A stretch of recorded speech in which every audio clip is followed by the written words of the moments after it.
Welcome. I'm Tracy Poisner, and this is the Undeletable Dad podcast, a show for divorced or separated fathers. My job here is to guide you out of the thickets of parental alienation and to lead you across the threshold of the impossible to a real dimension where your children are securely held in the orbit of your love and influence. It's not a dream, it's reality, just waiting for you to breathe life into it. You're invited to work on a deeper level with me through our courses, group programs, or private mentorship by visiting undeletabledad.com.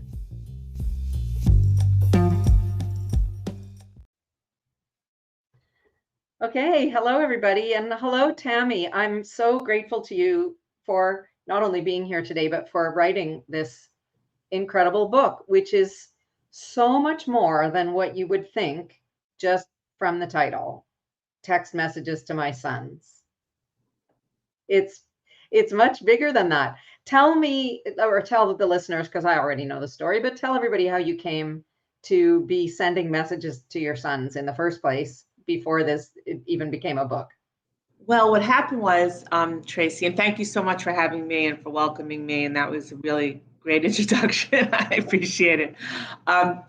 Well, it's a story that started at the beginning of the pandemic. We were all locked down. And of course, when you have a lockdown and you're faced with a situation that nobody's really dealt with in the past, it's global, it's a big one. The whole country's affected. I was like, okay, so what do I do now? And I decided to work on my own personal growth and development because I recognized that I had a lot of issues and things that I had never dealt with, and I wasn't overly happy, and I wanted to explore and learn more. So as I was getting into the coaching, learning, hiring coaches and doing mindset work and masterminds and courses and programs, and you have no idea. I was like immersed, like from Tony Robbins to Mind Valley to, Life Book to anything you could think of, Joe Dispenza. I was like in it, Robin Sharma. And I was learning so much. And I was like, this is really interesting. So my first thought was, wow, I'd really love to share this with my sons because I'm learning all these things. And I think I would love for them to know what I'm learning too, but also because I think it's important. And what happened was... How old are they at this point, your son? Now they're 30, 28, and 23, but everybody's birthday's coming up. So they're about to be 31, 29, and 24 within the next 2-3 months. So what happened was I was just thinking, I really want to share this. So I decided to start texting to share because I realized that if I wanted to have a conversation, the way I want to have it is not happening. Nobody's talking in person. Yeah. Kids don't want to talk in person, but they are on their phones. Everybody's carrying a phone in their hand or in their pocket or in their book, their purse, or in their bag, wherever they have it. So I was like, okay, I want them to look at it. I want them to read it. And while I was doing this, I started realizing that, this is a really great opportunity for me to change the entire conversation with my kids, the entire relationship with my kids, because in the past, every text I ever sent them was either a reminder, a reprimand, or a command. The famous parent, where are you? What are you doing? What did you forget? What do you want? What do you mean you need money? Money, what do you want? I'm busy. It was always kind of those kind of texts. And I realized I don't want to do that anymore. I wanted to have very meaningful and connect with them on a different level. So I started doing it really in beginning of 2021 after I spent some time in 2020 immersing myself, and it just blossomed from there. I just started doing it. It's funny because while I was doing it, I was sharing with colleagues and friends, oh, this is what I do with my kids, and they were like, that's amazing, that's crazy, you should put it in a book. I mean, we could all learn from that. And I was just like, a book? Tracy, I just was texting my kids. I never envisioned a book or envisioned even thinking about writing a book, but that's what happened. And text messages to my sons, connecting deeply in a world of devices, has 2 years of first 2 years of text that I did with my kids. Of course, I haven't stopped, so I have more material. But yeah, it was so impactful for them that they wrote the foreword to the book. Nice. Nice. So tell everybody how did they respond? What did they think about this? Well, it's funny. Initially, I went into this not expecting them to respond, with no expectations, because I wanted to do this for them. I wanted to reach out to them. I wanted to connect to them. I wanted to change conversations. So I had no expectations. But they wind up responding. There's always, they send back, "I love you," great message, hearts. They let me know, when they come for dinner Friday. Every Friday they try to come for dinner. We get together and meet in person. They let me know that they really enjoy the texts, although they're way too long. According to my kids, they're too long. But I never knew how to do anything short. So yeah, my texts are a little long. But they appreciate it. They love it. They tell me it makes them feel bulletproof. That when you know somebody loves you, somebody that you want that from. People think, oh, my kids, they prefer their friends. They don't want to talk to me. They don't want to this with me. They don't like me. They fight with me. I fight with them. At the end of the day, you're still the most important person, that your kid wants to know that their parent loves them, that their parent thinks they're amazing, thinks they're extraordinary, thinks they're worthy, thinks they're important. At the end of the day, I don't know one kid who isn't looking for that. And if they make it like they're not, they are. Right, exactly. You're always searching for your parents' love and your parents' recognition over anything else. And I think, well, for my kids, like getting that steady message, and this isn't something you do, it's not a one-off. It's not like I do it here and there and I'm like, love you, with the emojis. It's everyday message that I think about, I write. It doesn't take long, but it's something that I've committed to Monday through Friday. And my kids say when they get that message, it's really makes them bulletproof, because they know that somebody not only loves them, their mother, like they're so loved and they're considered so worthy, that energy makes them bulletproof. That, whatever the day brings them, they have that foundation because they know somebody cares enough to do it. And, I say to parents, do this, but you could do it with anybody. You could do it with any loved one. You could do it with somebody who needs your help, like somebody who is having a hard time because they're disconnected. I had the fortune of speaking with Kim Mensch, who's a parenting coach, and she was explaining to me that her whole clientele base is parents of 18 to 30-year-olds. These are grown-ups, but these parents that need help, their children are very disconnected. There's addiction problems, there's depression problems, there's suicide because of the disconnection. And 40% of kids are saying that they feel disconnected from their parents. I mean, so it's like, you could really make this work with anybody. You don't have to have a child, to do it. And I just want to say that even though these text messages that you've written in your book are directed at adult children, so they're, it's a conversation, let's say, between adult people, this concept can be applied at absolutely any age.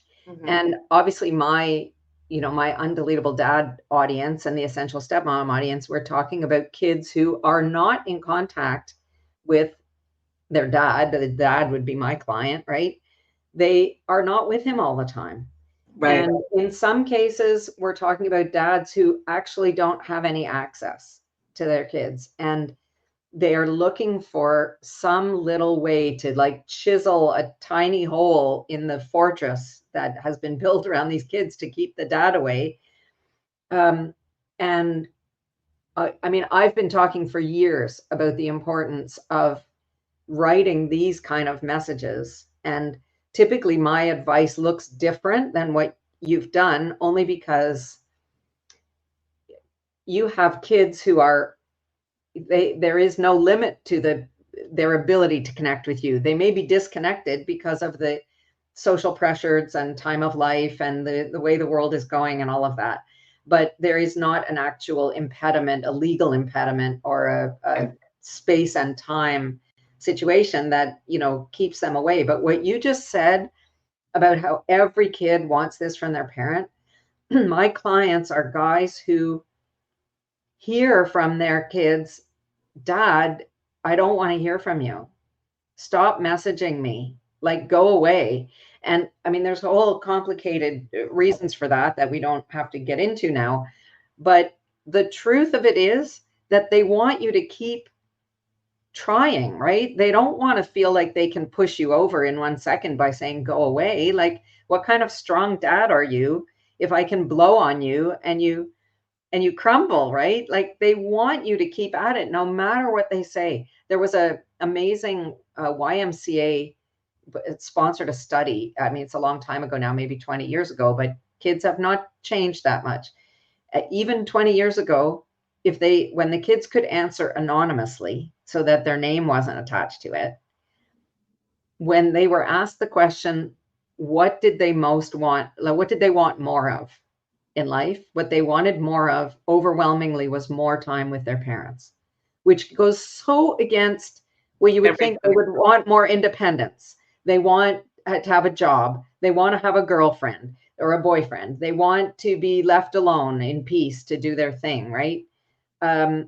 What they wanted more of was more time with their parents. That is what is deepest in their heart, no matter what they're showing. So your book gives so much practical, not just practical advice, but it's like I was just telling you before we went on, it is a whole life training in itself. Like every page of it, because you were in this phase of learning and you wanted to share it, it's full of quotes from, the greatest motivational speakers and philosophers and thinkers of all time. Like every page is so inspiring. I loved reading it.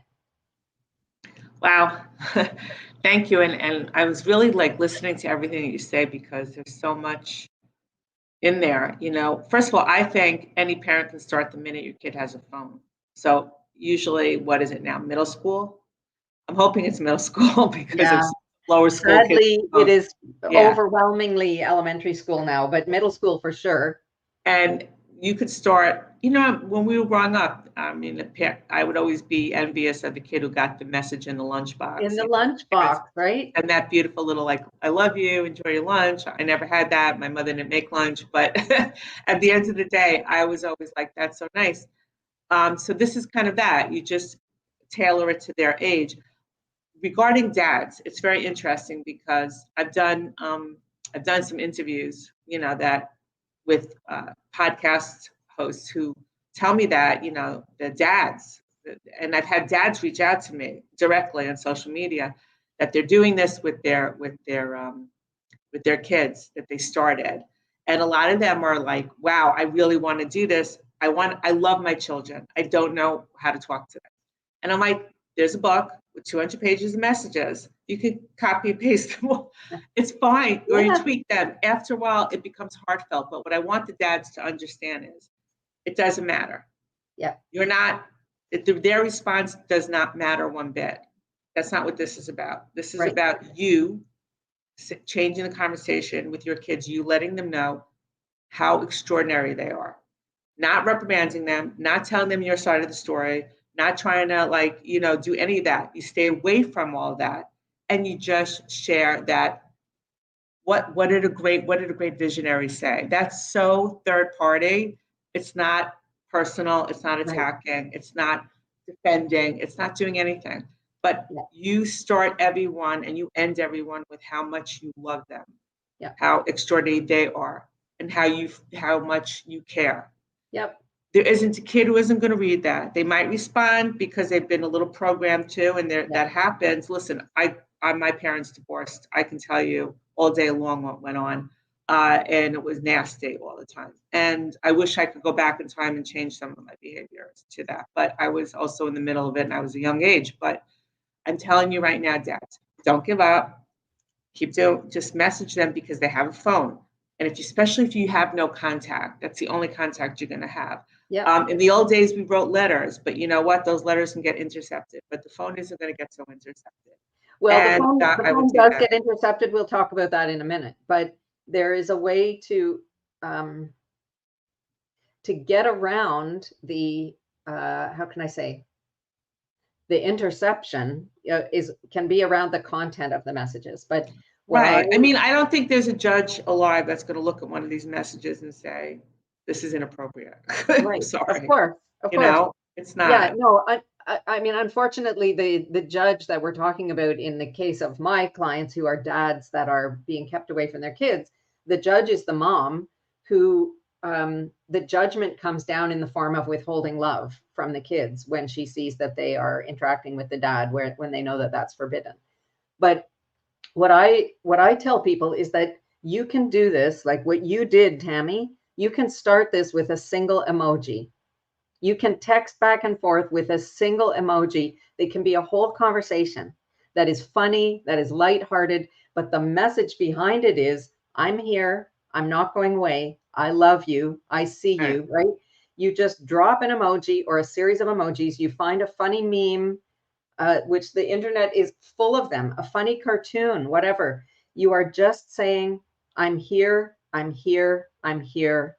I'm not going away. I'm connected with you through this phone. Right. I'm here. I'm in your pocket. I'm with you always. That is the message. And then it goes all the way from there to all the way to what you did, which is having real philosophical conversations, and not just not conversations in the sense that these are conversations with my sons and here's what they said back, Right. But if you are, well, okay, I love what you did, but it is actually a very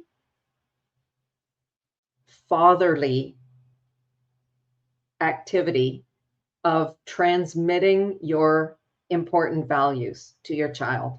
Generally speaking, what the mom does is say, I love you, sweetie. I love you. You're so perfect. Oi, I love you. It's a lot of sort of spiritual cheek pinching in the messages of, or like, don't forget to brush your teeth, right? Like the mothering stuff. And the activity of fatherhood is often about taking your children into adulthood through the transmission of your important values, which, like, this is what you're doing. You are sharing with them what you're learning, what's important to you, your outlook on the world, the way you look at life, your whole worldview and mindset, and how to grow to be a better person, how to be the most successful version of yourself. Like, those are incredibly potent messages, not just the words of it, but the action of it is powerful. It's how again, a lot of my dads feel like the clock is ticking, the kids are turning 18, and now, I can't influence them anymore because now they're adults. It's not true. Like you said, there are people seeking parenting coaches who have kids that are 30 years old. Yeah. You can, too late. of course, it is never too late. This is an activity that goes on all your life. You will always be the dad.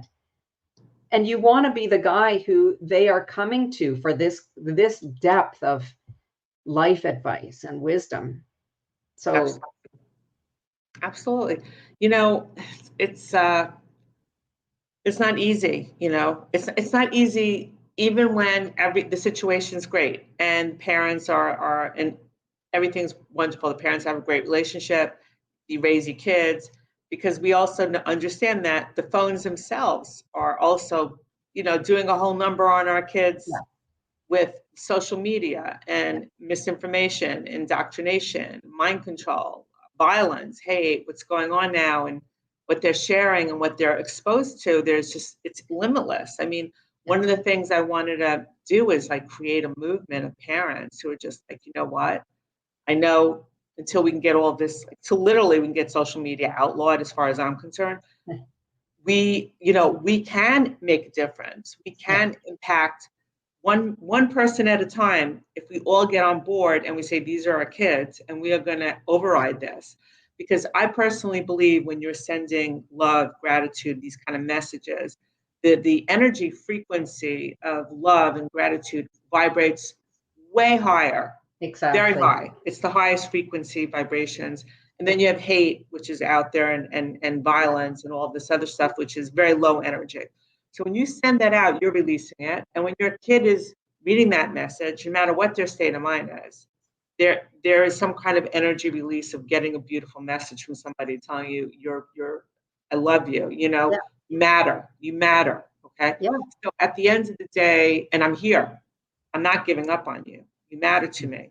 So think about that energy release and Yeah. of you sending and them receiving. Right. Well, that's the only way we're gonna get around this stuff, because right Exactly. now, when I see what's going on, it's just disgusting between the distractions they're facing, the focus that they're losing, the messages that they're getting, even under the best of circumstances. Yeah. It's Agreed. surrounding everybody. Agreed. So we got to do what we have to do, and there's no reason we can't listen. Messaging your kids, text messaging, you have a phone, it doesn't cost you anything. Yeah. It's not like you have to go take a course to learn how to do it. It's not like you have to spend thousands on a coach. It's not like you have to do anything, but you have your phone. You have 10 minutes, start. You have a book that's very affordable that you can take as many messages as you want. And you know what's going to happen? I promise you, because it's what happened to me. Everything starts becoming heart-centered. You'll start looking around you and you'll notice something beautiful, a tree, and you'll want to tell your kid about the tree. You'll want to tell them, you feel something, you have something to tell them. It just comes out of your heart. It does become heart-centered. And then if there's a day that I'm seeing the days ticking by and I haven't got my message yet, it affects my energy. It affects my day. I feel it. I need to message my kids. This is important. So we can do it. It's just Totally. time. It's just saying, like James Clear, Atomic Habits, like you have to make a habit of doing it. Like you have a routine, you put that 10 minutes in your routine, sending a message of love and gratitude to your kids, and whatever else you want to put in it, and send it. You're done. Okay, I have a question. Because it might say this clearly in the book and I missed it, but do you send a different message to each of your sons, or do they get the same one from you? No, they each get their own. I don't make a message per kid but it's basically the same message, but I don't do it as a group. I Okay. do each one separately. So they're getting their message directly to them on their phone. Sometimes I'll tweak a little bit. Like if I might have a sentence or two in one that really doesn't apply to the other one. It's something more specific, especially if one was away on a trip, and I'll ask them about the trip, something to that.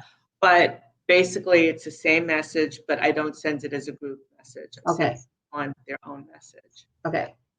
So I have 10 takeaway topics here that I want to share, and you can speak really quickly to each one. Okay. And these are things that everybody can do, no matter the age of your kids or, how often you see them. The first thing that jumped out at me as I was reading through was, you said, I know you're a fan of blah, blah, blah, so I thought I would send you this, right? Like you're acknowledging that they've told you that they're interested in something. And this is a great way to center a message around, I know you're a fan of, I don't know, Taylor Swift, Billie Eilish, or some football player, right? It shows that you're acknowledging. So did that come really naturally to you, or were you conscious of connecting on that level? No, I think it just if I picked up something and it jived with something that they like, I would definitely go in that direction, because I want them to be engaged with and show that, that I'm aware of what they like, and I'm trying to connect with them on something that they like, acknowledging what they like too. So but usually it was like it all would be something that was in my radar. Like all of a sudden I noticed something happening that I thought this is something that they would be interested in, and I would make it a topic for the day. Because remember, there's 5 days a week, right? There's 20 days a month. That's a lot of messages. Yep. So, and it doesn't for the dads that I'm talking to, there is an appropriate rhythm, right? It might not be appropriate to send a message every day to a child who's getting a really strong conditioning that they are not supposed to, receive anything from you. It could be overwhelming for them. It could be too much. So even a text message once a week, but at the same time of day and on the same day. So it's a Monday morning message, or it's a Saturday evening message, or whatever works for you, but that it's coming at the same time every week. That has the same, I talk a lot about the value of like routine and rhythm and reliability in making yourself, it's a way of getting around the back door of what a child may be hearing, the negative things that they're hearing about you, that you go in the back door straight to the limbic system where their emotional centers are, right? Without saying anything, you are doing this drip, drip, drip, regular like clockwork, so that it's not true that you're unreliable, and it's not true that you've gone away and left them, right? Like they really get a sense that they are going to be opening their phone guaranteed at that time of week when they know that it's coming. So that's number one, to pay attention to what that they like. And if you have to follow them on social media, or find out from other people what they're interested in, what they're interested in, those things. So you just have to make note of it and be aware when you're out in the world of things that can relate. Yeah, I think it's a consistency thing. You have to be consistent, right? You have to be very consistent. So it has to be on your radar yourself, even if you have to schedule it, like Google Calendar reminder, like I have to do my post.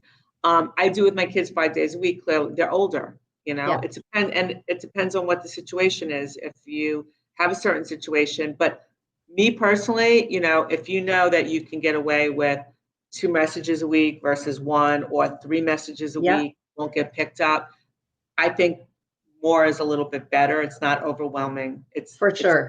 Especially if you keep it short. Yeah, and you just say, hi, I love you, I'm here, and I think you're great, and that's it. It's 2 sentences. It's not going to overwhelm anybody. Yeah. Exactly.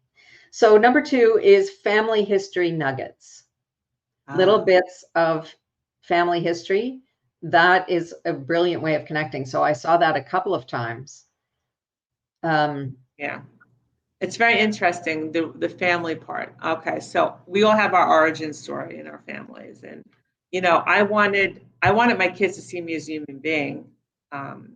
It was important to me, and because of the divorce and what I went through, my parents. I mean, there was definitely like divisions between even my father and my mother, and my kids relationships to their grandparents. Yeah. Okay, because it doesn't end, right? You think it should, but it really doesn't. And so what I wanted to do with them was, be accountable.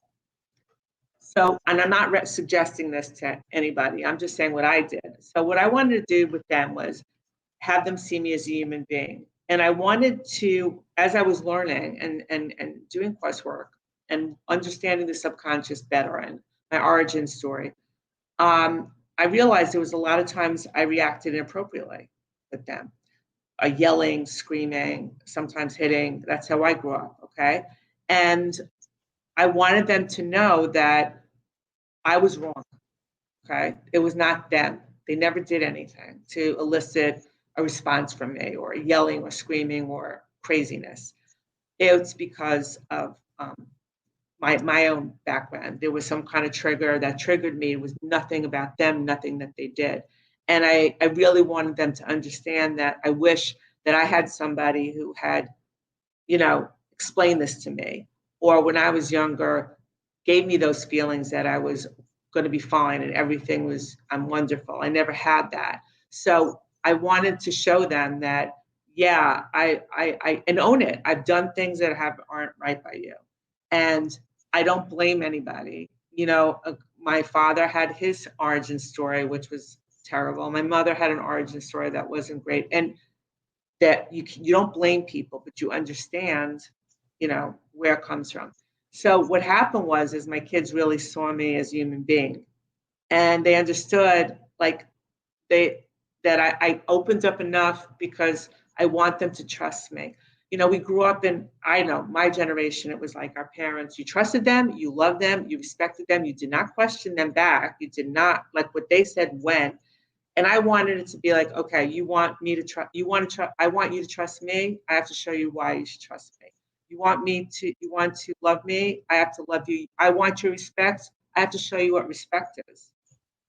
Yeah. And that's what I was trying to achieve, especially in the family and love Yeah. side, and Awesome. show them all these things, that it's not about me telling you where it's at and me Yeah. telling you what it should be. It's about us doing it together. Let me be clear. They're not my best friends. We're not best friends. And my sons aren't, mommy, I love you, mommy, mommy, mommy. It's not like that. But I just wanted some kind of honesty, especially with older kids, where Yeah. you can acknowledge, you can be real with them, Yeah. because you have to be, because they Yeah. know they're not listen, even in the worst situation that's going on in a household, with whatever you think about the kids being brainwashed, they know at a certain inside, you start, as you get older, you start saying, wait a second. So don't ever give up, is what I say. Yeah. Wonderful. Um, I know well, the third thing that I wrote is that you really do say, I love you.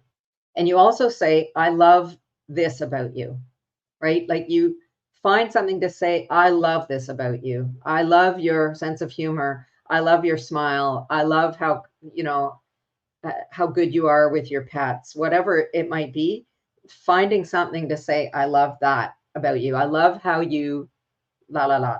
So that it's, again, you're showing that you're seeing them and you're valuing something about them. Because in the work that I do with archetypes, value and expression are the same.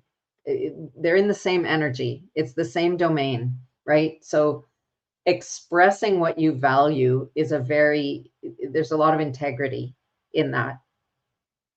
um, it resonates with integrity. Well, it's really interesting because so much of our lives we're told what we're not good at, right? Yeah. We're told what we need to do better with. What we need more work on. What especially in school. you Yeah. know, um, so I wanted my kids. I wanted to tell them what they're great at, what I love about them, because that just is good for your soul. It's Yeah. you're because most people are used to hearing how they've disappointed somebody. I mean, when they're growing up, especially when they do something that's Yeah. not right or what have you, and that stays with them more than all the good stuff for some reason. Yeah. So it's nice to acknowledge that. Listen, I wanted them to understand that it's not just like a here and now thing, because I know there's been past lifetimes. That's what I believe. And I'm like, I've loved you no matter what lifetime I've been in. Yeah. It goes across Wonderful. the galaxies. And, they know that it's unconditional, because I think a lot of times I acted very conditional with them because that's how I was brought up. And I Yeah. wanted them to understand that it was never conditional. It's unconditional, my feelings for them. It'll never change. I love them. That's it. Oh, that's great. Number 4 is that you would use as a topic of your message something that you are doing today. Like that's a thing. You can bring them into your world by saying, like, I'm sitting at a restaurant right now, whatever, or I'm walking by the river, or this morning I went for a bike ride and whatever, right? To bring them into your world a little bit. And it's okay to talk about yourself in the present tense of what you're doing. Yeah, it's like sharing what I'm doing, Yeah. because, there, I just, like, I'm human. Like I said, I do stuff, but I was hoping that as I'm doing things and I'm noticing this and I'm noticing that, to be present. Yeah. That I want them also to start thinking in terms of, be present, whatever you're doing right now, notice what's around you.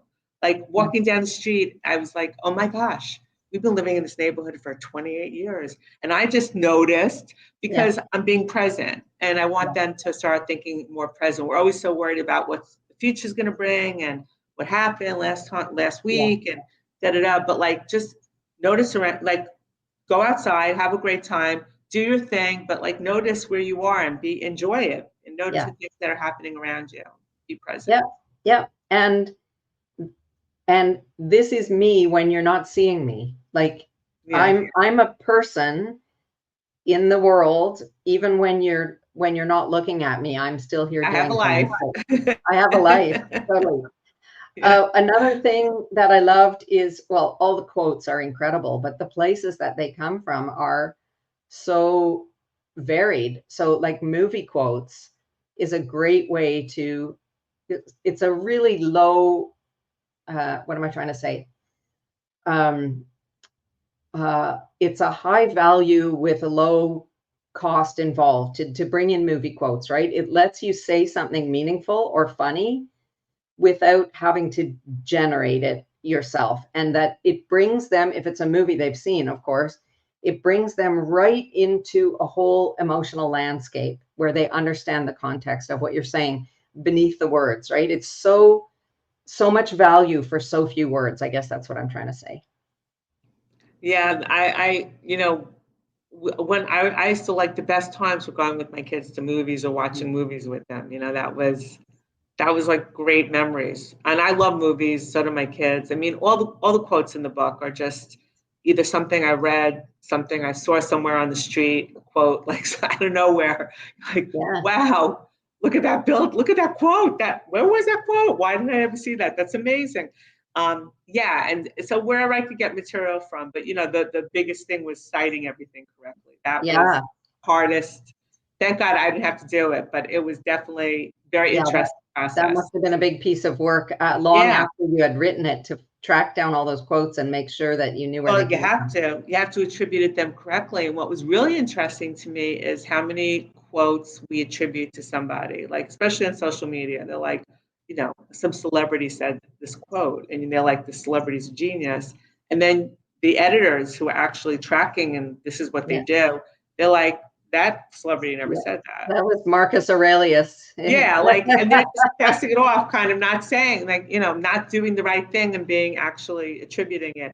So we Yeah, were very particular about attributing because I great. didn't want to have any issues legally, but also I want the right credit to go to the right person.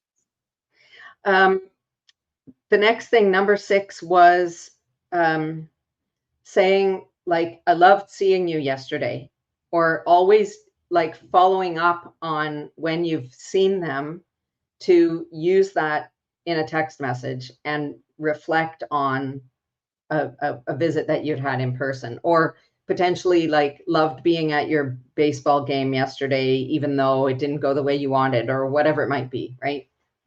Yes. Yeah. I mean, like just acknowledging our time together, I think is important. Or getting ready, going on a family vacation, like what that means to me. You see, when I'm on a family vacation, I don't send messages because I'm with them. We're with Yeah. each other constantly. But my older 2 sons don't live at home, so they live downtown. So we don't always get together. You know, before you know it, it's the week. So that's one of the reasons that the whole messaging thing really matters to me, because nobody's calling on the phone and having conversation. Right. Nobody's saying, you know, oh, let's talk. They're my sons. Guys don't want to have a conversation necessarily. You know, they don't want to talk. So I at least know if I can't see them, and it's likelihood is we don't get together. They're working. I'm busy. You know, and we try to meet for dinner once a week. They'll come over on a Friday night for dinner if they're in town. So it's important, the message, and also acknowledging the rare, amazing in-person moments we have together, because we don't have enough.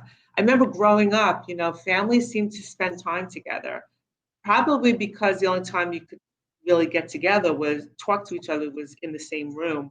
We didn't have cell phones. Yeah. We didn't have any of that stuff. You had to be on a landline if you want to have a conversation. Yeah.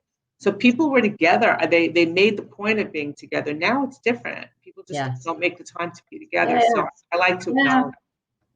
So in the context of the dads that I work with, you know, that when the times together are either spread apart or not so frequent or whatever, you know, making reference to what you just did together in a text message kind of prolongs the feeling of being together. It has that energetic added bonus of really prolonging that visit into the next day or into 2 days later, or however you do it, right? It's a reminder, like, remember, I just saw you and that feeling was really great. And it's like, whoosh, I'm right back in that moment where I'm with my dad. And also what's beautiful is, if you think about it, like from the parent point, like the kids saying, wow, this meant something to my father being with me. They had such a good time. They're talking about it because it mattered. Maybe I want to spend more time with my dad because he loves being with me. Like maybe there's something not right going on here that I'm not allowed to see him, because clearly wants to see me and loved every minute of it, and it made him happy, and he's talking about it. Like he wants to see how important it was to him. So I think it's definitely a good thing to do. All of the, so number 7 was things that you are doing in your life that are out of your comfort zone or at your growth edge, or that present a big challenge to you. I know at one point you talked about doing a water fast, and you know how challenging that was and why it was important to you, but showing yourself in a context of doing something that is a stretch for you. Mm-hmm. So whether for a dad, it might be, you know, a building project that you're involved in, or getting ready for a marathon, or, you know, learning how to do ice bath immersion, or whatever it might be. But like talking about yourself as somebody who is facing a challenge and how you're addressing that. Well, I wanted to let them know that challenges are part of life, and we can take them on, and we shouldn't be afraid of challenge. I actually talk a lot about that, challenges and the learning that you get from a challenge, and what you gain from a challenge. And I also have a lot to say about failure, that I want them to understand that whatever you're going to do, and if it doesn't work out, the failure is not a bad thing. That word got a terrible name because you learn from it. You learn what to do next time. And God, I believe heavily in God. I'm a big, lover of God. And I'm just like, God gives you tests that you can pass. You're gonna have challenges because you have to learn. It's part of the road. You're gonna go through things, and it's gonna take you closer to where you need to go, because you're gonna make the right decisions after that. So we all have to go through challenges. And I wanted to share that. I don't want to be all talk and tell them like about you have to go through challenge. So I've taken on some challenges and some things, like even stepping out of my comfort zone and saying, okay, I'm going to do all this personal work, because it's easier not to do it, right? It's easier not to. It's easier to stay unhappy. I founded a women's business network, which was a big undertaking, and that was a challenge for me. Expanding my business was a challenge. Writing a book, text message to my sons, was a big challenge. But my kids actually love it. They like watching me do my things, and they're proud. They tell people that they're proud of me. So it's nice. It's a nice thing for us to have. That's great. Yeah, sharing those challenges. And I also want them to tell me when they're having a challenge, like not be afraid to say, like, look, I've taken on something, it's challenging. I tell them, look, I can give you my answer, but it's up to you. Like at the end of the day, I trust you to make the right decisions. Yeah. And I'm happy to always give my advice, but I trust you to make a decision. I was impressed with the wide range of where you took the quotes that you got. There's like so many big important ideas and great thinkers throughout history.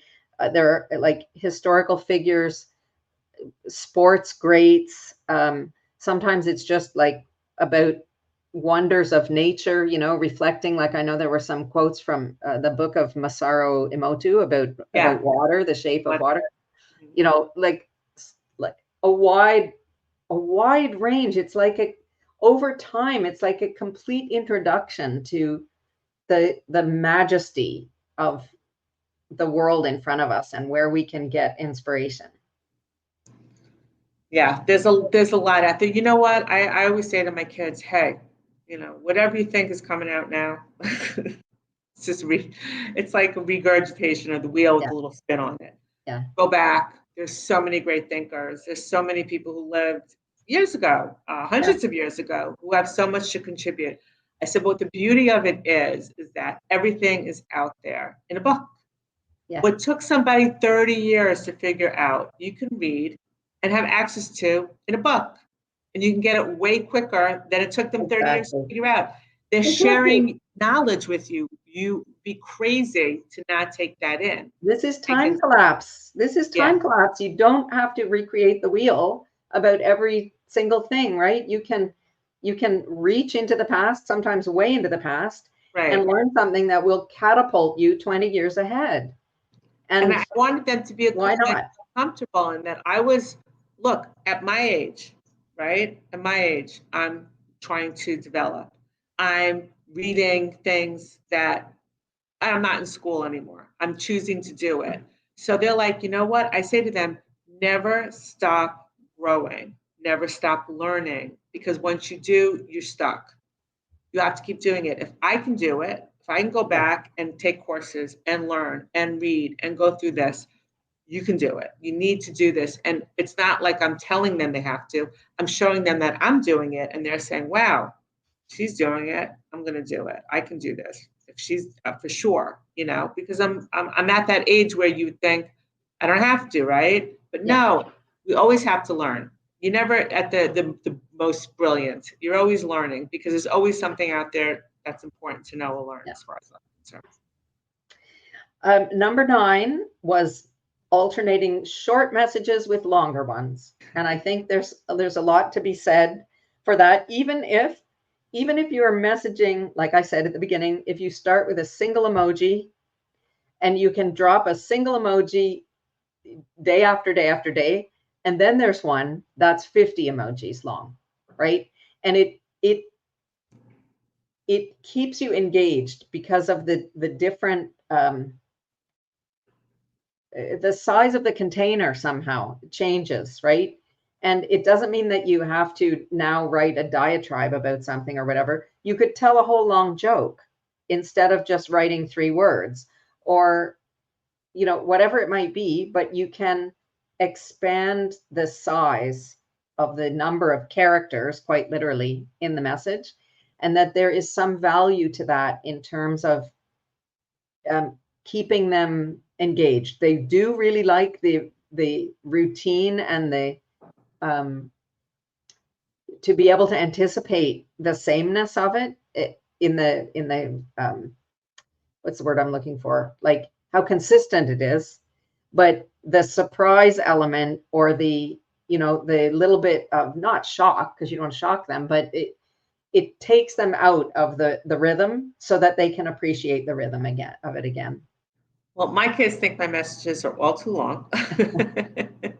Even my husband teases me. He's like, "You're the only person I know who said a 3-page text. Like it's incredible. Because it's incredible."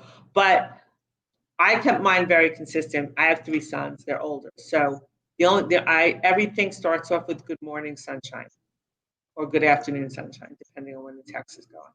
And that emoji is the sunshine. Yeah. And it's good because for some reason, the song was running through my mind. You are my sunshine, my only sunshine. Yeah. Like, make me happy. Sometimes the song goes through your head and you just like say, okay, that's it. That's what I want to. And I even explained it in one of the texts, like how I came up with "Good morning, good afternoon, sunshine." I put the words to the song to them because I want them to know, you are my sunshine. And so it's "Good morning, sunshine." I write the text, and when I'm at the end is where I signature off with my love for them. Yeah. And that's where I put heart emojis.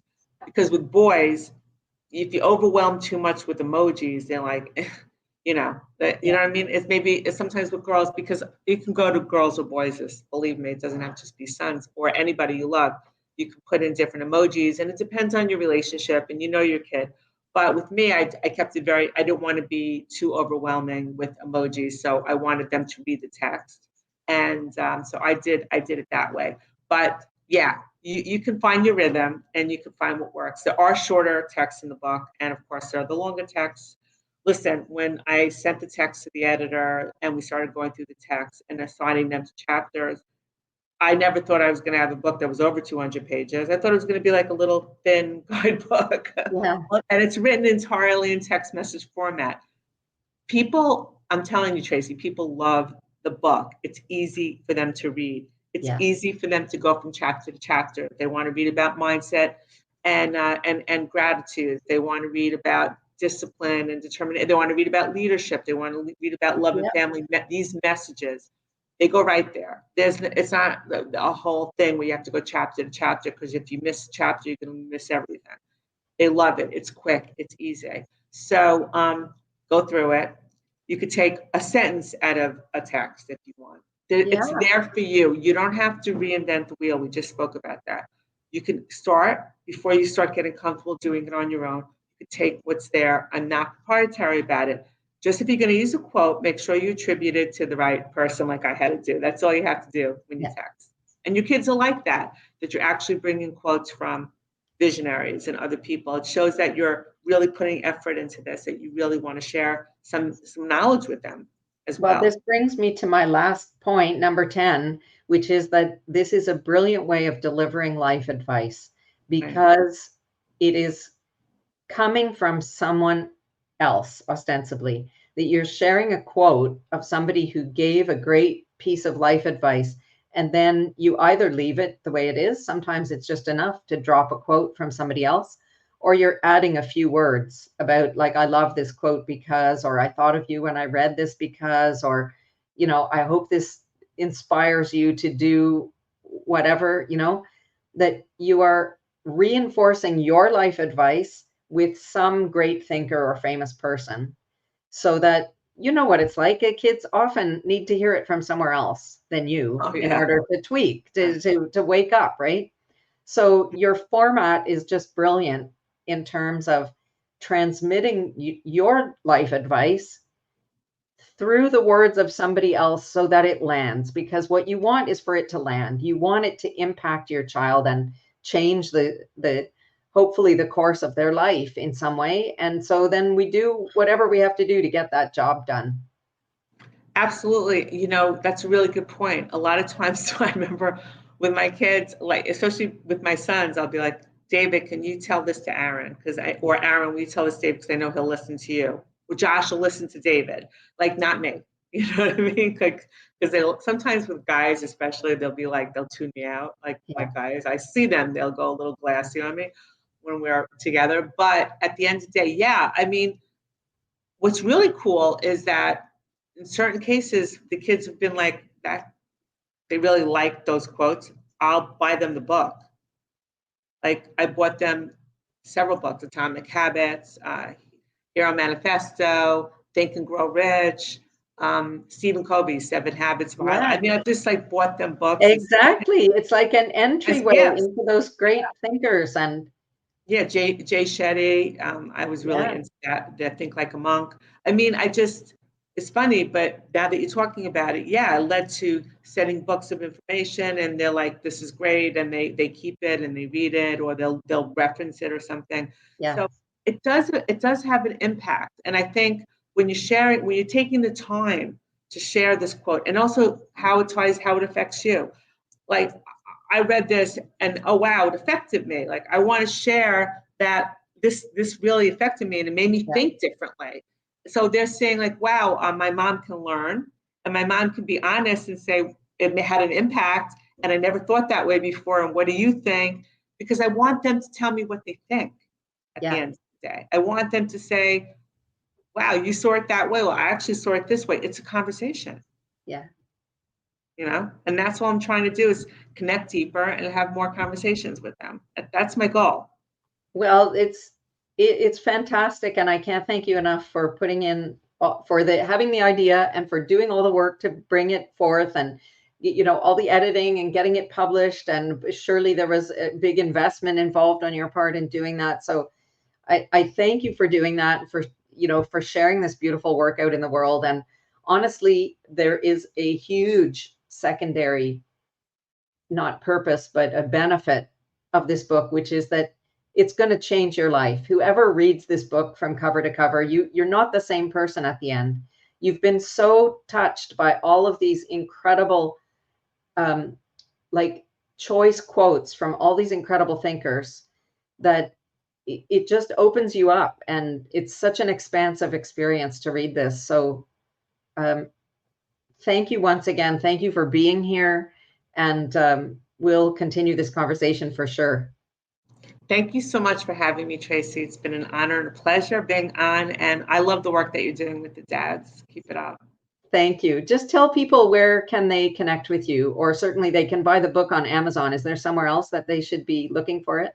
Actually, it's on Amazon. I think it's on Goodreads. It's on Goodreads too. It's on ISU, ISSU. God willing, it'll get onto other platforms at some point too. That's what we're working on.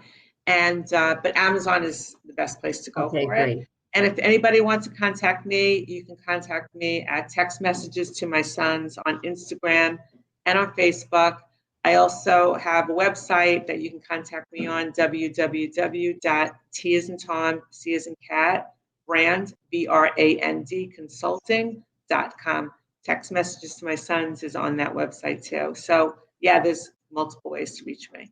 Awesome. Well, thanks again very much. Thank you. Bye. Bye.